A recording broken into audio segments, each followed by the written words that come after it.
Papawis tayo. Sabi ang init yan. Diet, diet.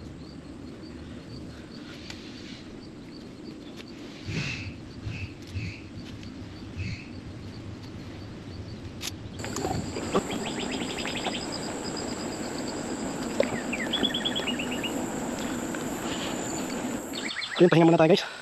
Wala ako sa may pala to sa Kingsville.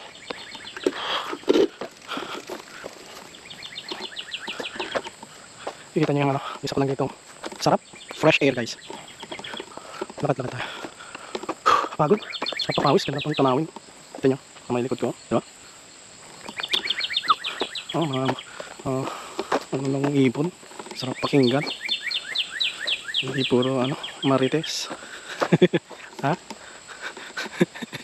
Sarap pakinggan, oh. Awas yung siway ng hangin. Relaxing. Ito, bago sa akin to. Yung mga umabot dito. Dito sa area na to. Let's see kung hanggang saan ba to. Nakaano kasi ito naka-design for jogging, cycling. Itong ano na ito, dire-diretso pa lang. Ganda nga eh. Oh, tahimik, ganda ng nature.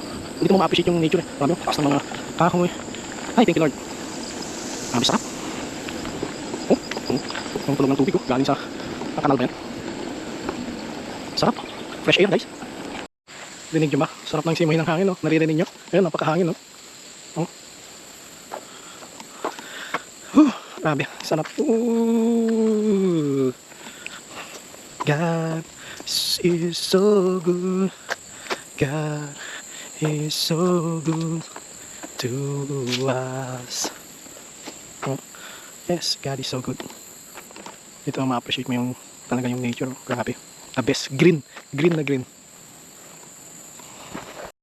Guys, kailangan na natin bumalik. Mukhang malayo na. Meron pang isa doon. Ay, kailangan ko lang bumalik. Layo na. Yung kanina, yung babae, maabutan na na. Overtake natin yun. Pugulat yun eh. Bumalik ito. Hindi ko na kaya eh. Layo na rin yan.